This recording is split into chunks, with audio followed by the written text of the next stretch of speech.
Hello friends, welcome back on my YouTube channel Pooja Dagar ji की question for all exam. स्वागत है सभी का 10 मिनट की क्लास में। यहाँ पर हम साइंस जी के करने वाले हैं। टॉपिक नंबर 25 का फोर्थ पार्ट रहेगा। ये हमारे टॉपिक का नाम है पाचन, उत्सर्जन और श्वसन प्रणाली, और इसमें हम 20 क्वेश्चन करने वाले केवल 10 मिनट में। तो वीडियो में अंत तक जुड़े रहें। और यहाँ पर हम डेली साइंस के क्वेश्चंस की प्रैक्टिस करते हैं। तो डेली आप बस 10 मिनट निकाल लीजिएगा साइंस जीके के लिए, और शाम को हमारी जी की क्लास रहती है, उस क्लास के लिए भी आप 10 मिनट निकाल लीजिएगा। अभी फिलहाल हम डीएसएसबी का एग्जाम आने वाला है, तो उससे रिलेटेड जो पिछले एग्जाम्स हैं उनके क्वेश्चंस कर रहे हैं। तो जुड़ जाइए चैनल के साथ। अभी तक नहीं ज्वाइन किया है तो जल्दी से ज्वाइन कर लीजिए चैनल को। तो क्वेश्चन नंबर 1 से स्टार्ट करते हैं। साइनोकोबालमीन है एक। साइनोकोबालमीन क्या है? एक विटामिन B1 है, विटामिन C है, विटामिन B6 है, या विटामिन B12 है? तो विटामिन B12 है साइनोकोबालमीन। ठीक है फ्रेंड्स, याद रखना है, B12 है साइनोकोबालमीन। ये जो नाम है फ्रेंड्स, ये इसका रासायनिक नाम है। इस तरह से एग्जाम में बहुत ही ज़्यादा ये इस तरह के क्वेश्चंस देखने को मिलते हैं। तो B1, B2, B3, B5, B6, B7, B12 इस तरह के विटामिन होते हैं बी वाले। तो सभी के रासायनिक नाम आपको पता होना चाहिए।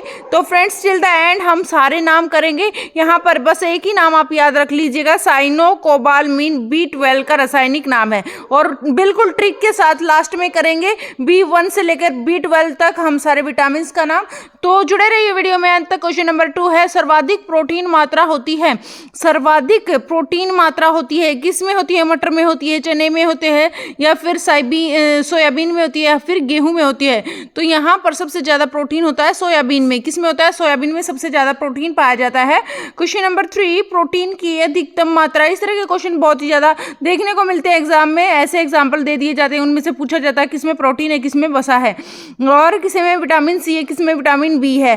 प्रोटीन की अधिकतम मात्रा पाई जाती है किस किस में पाई जाती है? सोयाबीन में। तो यहाँ पर मैंने नाम लिख दिए हैं, इनमें से कोई भी ऑप्शन आपको एग्जाम में मिल सकता है। सबसे ज्यादा प्रोटीन सोयाबीन में पाया जाता है, उसके बाद नॉनवेज में पाया जाता है, और फिर पनीर में पाया जाता है, और फिर मूंग की दाल में पाया जाता है, बादाम में प्रोटीन पाया जाता है सबसे ज्यादा, चना में, ब्रोकली में, दही में, ब्रोकली, दही, और दूध और दालें। इस तरह के सारे नाम आपको दिमाग में रखने हैं। इसमें प्रोटीन सबसे अधिक मात्रा में पाया जाता है, सबसे ज्यादा सोयाबीन में पाया जाता है, फिर नॉनवेज में, फिर पनीर में, फिर मूंग की दाल में, फिर बादाम में, चना में, ब्रोकली में, फिर दही में, और दूध और दालों में। आगे चलते क्वेश्चन नंबर 4 पर। विटामिन B2 में निम्नलिखित में से कौन सी धातु मौजूद है? तो B2 में कौन सी धातु मौजूद है? लोहा है, कोबाल्ट है, जस्ता है, या मैग्नीशियम है? तो यहाँ पर जो B2 है हमारा, इसमें कौन सी धातु मौजूद है? तो इसमें है मैग्नीशियम। B2 में कौन सी धातु मौजूद है? मैग्नीशियम। कौन सी? मैग्नीशियम। याद रखना है, B2 में मैग्नीशियम धातु मौजूद है। आगे चलते क्वेश्चन नंबर 5 पर। अरक्तता निम्न में से किन विटामिनों की अल्पता के कारण होती है? अरक्तता, रक्त की कमी, अरक्तता, निम्न हो जाना।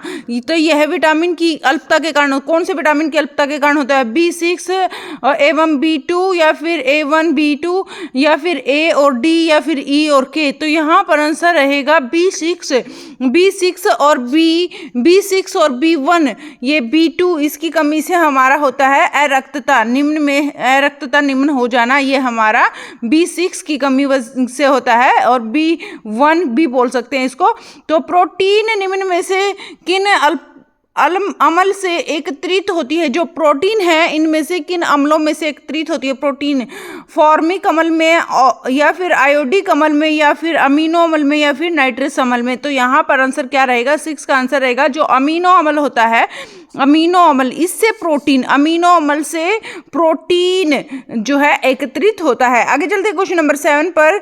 जिस विटामिन में कोबाल्ट होता है वह है? इनमें से कौन सा ऐसा विटामिन है जिसमें कोबाल्ट होता है? तो B12 में कोबाल्ट होता है। इंपॉर्टेंट नहीं, मोस्ट इंपॉर्टेंट क्वेश्चन है। क्वेश्चन नंबर 8, गाय के दूध में पीलेपन का कारण क्या होता है? गाय का दूध पीला क्यों होता है? किस कारण से होता है? लाइपेज की वजह से, वसा की वजह से, प्रोटीन की वजह से, या फिर राइबोफ्लेविन की वजह से? तो यहाँ पर क्वेश्चन नंबर 8 का आंसर रहेगा प्रोटीन की वजह से। वसा, जो गाय का दूध होता है वो पीला दिखाई देता है, प्रोटीन ज्यादा होता है, तो प्रोटीन की वजह से गाय के दूध में पीलापन दिखाई देता है। क्वेश्चन नंबर 9, निम्नलिखित में से कौन सी प्रोटीन दूध में पाई जाती है? कौन सा प्रोटीन दूध में पाया जाता है? इनमें से कौन सा प्रोटीन दूध में पाया जाता है? कैसीन या फिर अल्बुटिनिन या फिर मायोसिन या फिर हीमोग्लोबिन। तो यहाँ पर आंसर रहेगा क्वेश्चन नंबर 9 का, कैसीन नामक प्रोटीन पाया जाता है दूध में। कौन सा प्रोटीन? कैसीन प्रोटीन पाया जाता है। इंपॉर्टेंट है ये क्वेश्चन। प्रोटीन कौन सा? कैसीन नामक प्रोटीन पाया जाता है दूध में। भोजन का एक मुख्य अंग है, भोजन का एक मुख्य अंग है ग्लूकोज है, स्टार्च है, कार्बोहाइड्रेट है या फिर सेलुलोज है। तो यहाँ पर आंसर रहेगा भोजन का प्रमुख अंग कौन सा है? भोजन का प्रमुख अंग है कार्बोहाइड्रेट। ठीक है, कौन सा है भोजन का प्रमुख अंग? ये है हमारा कार्बोहाइड्रेट। कार्बोहाइड्रेट है भोजन का प्रमुख अंग। आगे चलते हैं क्वेश्चन नंबर 11 पर। प्लीज वीडियो में अंत तक जुड़े रहें। केवल 10 मिनट की क्लास हमारी रहने वाली है और हमारी 20 क्वेश्चन रहेंगे। 20 क्वेश्चन में जिस क्वेश्चन में लगेगा यहाँ पर इसकी डिटेल बताने लायक है तो मैं वहाँ पर आपको डिटेल भी बताऊंगी। तो गाय का दूध पीले सफेद रंग का होता है, तो जिसका कारण है उसमें निम्नलिखित में से किसकी उपस्थिति होती है? तो गाय का जो दूध होता है वो पीले और सफेद रंग का होता है, तो इसका कारण उसमें क्या उपस्थित होता है? लैक्टोस उपस्थित होता है या फिर कैसीन उपस्थित होता है या कैसीन के साथ साथ कैरोटीन उपस्थित होता है या लैक्टोस के साथ साथ ब्यूटरिक एसिड उपस्थित होता है। तो क्या रहेगा इसका आंसर? क्वेश्चन नंबर 11 का आंसर रहेगा यहाँ पर सी। कैसीन तो हमने पढ़ लिया, दूध में प्रोटीन होता है और कैसीन नामक प्रोटीन होता है, तो कैसीन के साथ साथ इसमें कैरोटीन पाया जाता है, इसीलिए पीले और सफेद रंग का दूध दिखाई देता है। क्वेश्चन नंबर 12 निम्नलिखित में से यौगिकों के किस समूह को सहायक आहार कहा जाता है? तो किस समूह को सहायक आहार कहा जाता है? कौन सा ऐसा समूह जिसको सहायक आहार कहते हैं? अंतःस्रावी, हार्मोन या वसा या फिर प्रोटीन या फिर विटामिन। तो क्वेश्चन नंबर 12 का आंसर रहेगा विटामिन ऐसे होते हैं जो कि सहायक आहार कारक के रूप में कार्य करते हैं। सहायक आहार कारक के रूप में विटामिन काम करते हैं।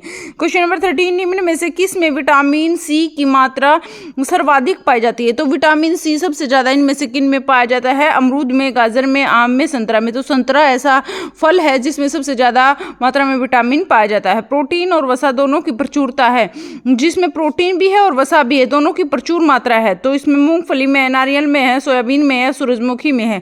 तो क्वेश्चन नंबर 14 का आंसर रहेगा सोयाबीन। ऐसा सोयाबीन है जिसमें सोयाबीन में प्रोटीन और वसा दोनों प्रचुर मात्रा में पाए जाते हैं। सोयाबीन में प्रोटीन और वसा दोनों प्रचुर मात्रा में पाए जाते हैं। याद रखना, सबसे ज्यादा प्रोटीन सोयाबीन में होता है और इसमें वसा भी प्रचुर मात्रा में पाई जाती है। विटामिन सी का मुख्य स्रोत है, तो विटामिन सी का मुख्य स्रोत है दूध है, कच्चे और ताजे फल हैं, घी है या दालें हैं। तो विटामिन सी हमें कच्चे एवं ताजे फल, कच्चे होने चाहिए और ताजे फल होने चाहिए, इससे विटामिन सी की पूर्ति होती है। आगे चलते हैं क्वेश्चन नंबर 16 पर। केवल 5 क्वेश्चन अपने बचे हैं। जैसे कि मैंने बताया है केवल 10 मिनट की अपनी क्लास रहती है, तो 10 मिनट आप डेली साइंस के लिए निकाल लीजिए। साइंस के क्वेश्चंस की बहुत अच्छे से प्रैक्टिस हो जाएगी केवल 10 मिनट में। ठीक है फ्रेंड्स, केवल 10 मिनट में आप बहुत अच्छे से प्रैक्टिस कर लोगे क्वेश्चंस की। तो जुड़े रहिए चैनल के साथ। क्वेश्चन नंबर 16 है निम्नलिखित में से कौन सकरवी रोग के इलाज में उपयोगी है? तो कौन सकरवी रोग, जो सकरवी रोग होता है इसके इलाज में कौन सा उपयोगी है? यहाँ पर पपीता है, आम है या फिर आंवला है या फिर बेर है। तो यहाँ पर आंसर रहेगा क्वेश्चन नंबर 16 का आंवला जो होता है, आंवला विटामिन सी के इलाज में, विटामिन सी की वजह से सकरवी नामक रोग हो जाता है। विटामिन सी की कमी से सकरवी नामक रोग हो जाता है और इसके रोग के इलाज में उपयोगी है आंवला। क्या है? उपयोगी है आंवला। निम्नलिखित सब्जियों में सर्वाधिक विटामिन सी पाया जाता है। कौन सी सब्जियों में सबसे ज्यादा विटामिन सी पाया जाता है? इनमें से गाजर, मूली, मिर्च और टमाटर। तो मिर्च ऐसा जो है सब्जी है जिसमें मिर्च में सबसे ज्यादा विटामिन सी पाया जाता है। क्वेश्चन नंबर 18 यदि एक व्यक्ति केवल दूध, अंडे और रोटी का आहार करता है, केवल दूध का, अंडे का और रोटी का आहार लेता है, तो उसमें ग्रहण करता है, तो उस व्यक्ति को कौन सा रोग हो सकता है? रिकेटस, सकरवी या फिर रतुंदी या फिर मरासमस। तो यहाँ पर आंसर क्या रहेगा? क्वेश्चन नंबर 18 का आंसर रहेगा सकरवी नामक रोग हो सकता है। सकरवी नामक रोग हो सकता है क्योंकि उसमें विटामिन सी की कमी हो जाएगी। लंबे समय की कसरत का मुख्य ईंधन क्या होता है? जो लंबे समय तक जो कसरत करते हैं उसमें मुख्य एनर्जी जो ईंधन लगता है तो वह क्या होता है? प्रोटीन होता है, वसा होता है, कार्बोहाइड्रेट होता है, उपयुक्त में से कोई नहीं। तो यहाँ पर कार्बोहाइड्रेट होता है। क्या होता है? कार्बोहाइड्रेट होता है। और निम्न में से किस में प्रति ग्राम सबसे अधिक कैलोरी पाई जाती है? किस में सबसे अधिक कैलोरी पाई जाती है? प्रति ग्राम सबसे अधिक कैलोरी किस में पाई जाती है? वसा में, प्रोटीन में, शर्करा में, ग्लूकोज में। तो यहाँ पर आएगा वसा में। क्या रहेगा आंसर? वसा में निम्नलिखित में से वसा में प्रति ग्राम सबसे अधिक कैलोरी पाई जाती है, वसा में सबसे अधिक कैलोरी पाई जाती है। ठीक है फ्रेंड्स, जैसे कि मैंने कहा था 10 मिनट में हम अपनी क्लास खत्म कर लेंगे, तो हमने खत्म कर ली है। और मैंने बोला था कि लास्ट में थोड़ा सा हम ट्रिक से याद करेंगे। B1 और B के जो भी हैं, जितने भी नाम हैं B के और ABCD, आज यही कर लेते हैं। B1 वाले कल कर लेंगे, वो थोड़ा सा टफ है, तो आज पहले ये नाम याद कर लेते हैं। ये भी बहुत ज़्यादा ज़रूरी है, इनके रासायनिक नाम आपको पता होना चाहिए क्या होते हैं। रासायनिक नाम इनके पता होने चाहिए क्या होते हैं। रासायनिक नाम मेन क्वेश्चन होते हैं, कितना भी बड़ा एग्जाम हो, रासायनिक नाम यहाँ से बहुत ही ज़्यादा बार पूछे जाते हैं। तो विटामिन ए का रासायनिक नाम होता है रेटिनॉल होता है विटामिन ए का रासायनिक नाम। और विटामिन बी का रासायनिक नाम होता है थायमीन। रतौंधी नामक रोग हो जाता है विटामिन ए की कमी से। बेरी नामक रोग हो जाता है विटामिन बी की कमी से। और विटामिन सी का रासायनिक नाम है एस्कॉर्बिक।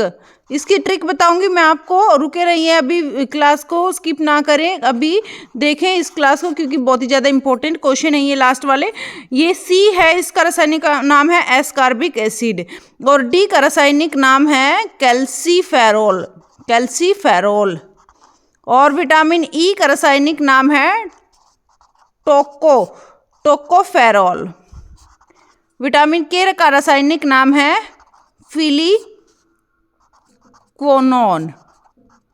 फिलिक्वोनोन। ये हमारे हो गए फ्रेंड्स रासायनिक नाम। और इनको याद करने का आसान तरीका, र से र और फिर यहाँ र और मिलके थ मिलके हो गया रथ हो गया।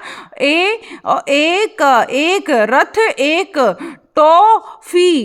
एक टॉफी। तो यहाँ पर एक ट्रिक बन गई हमारी, रथ एक